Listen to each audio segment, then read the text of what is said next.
एक शख्स ने गुस्से में आकर अपनी बीवी को थप्पड़ मार दिया। वो लम्हा ऐसा था जैसे वक्त थम गया हो। बीवी की आंखों में आंसू भर आए, मगर उसने चीखने चिल्लाने के बजाय सिर्फ इतना कहा, मैं तुम्हारी शिकायत करूंगी।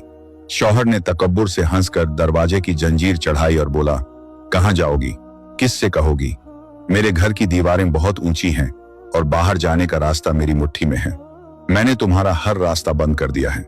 बीवी ने निहायत सब्र से जवाब दिया, तुमने सिर्फ मिट्टी की दीवारें खड़ी की हैं, मगर तुम उस जात के रास्ते बंद नहीं कर सकते जिस तक पहुंचने के लिए किसी दरवाजे की जरूरत नहीं होती। वो खामोशी से उठी, ताजा पानी से वुजू किया और जैसे ही उसने जाए नमाज बिछाई, कमरे की फिजा बदल गई। वो अपने रब के हुजूर सजदे में गिर गई।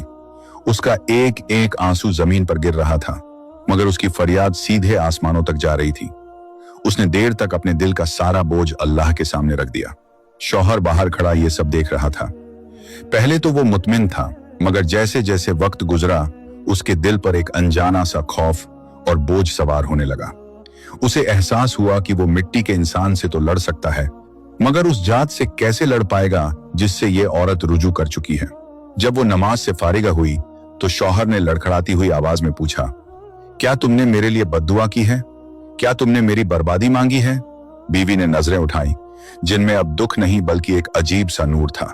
वो बोली, नहीं, मैं अपने ही नसीब को आग क्यों लगाऊं? मैंने अल्लाह से ये मांगा है कि वो उस शैतान को हरा दे जो हमारे दरमियान आ गया था। मैंने तुम्हारे लिए हिदायत मांगी है, क्योंकि अगर तुम सुधर गए तो मेरा घर बच जाएगा। मैंने तुम्हें अल्लाह के हवाले किया है और वो अपने बंदों को कभी तन्हा नहीं छोड़ता। शौहर की अना अहंकार टूटकर बिखर गई। वो उसके कदमों में बैठकर रोने लगा।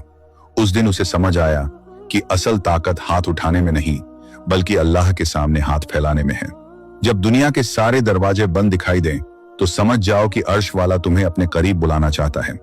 सब्र वो हथियार है जो दुश्मन को मारता नहीं बल्कि उसे बदल देता है।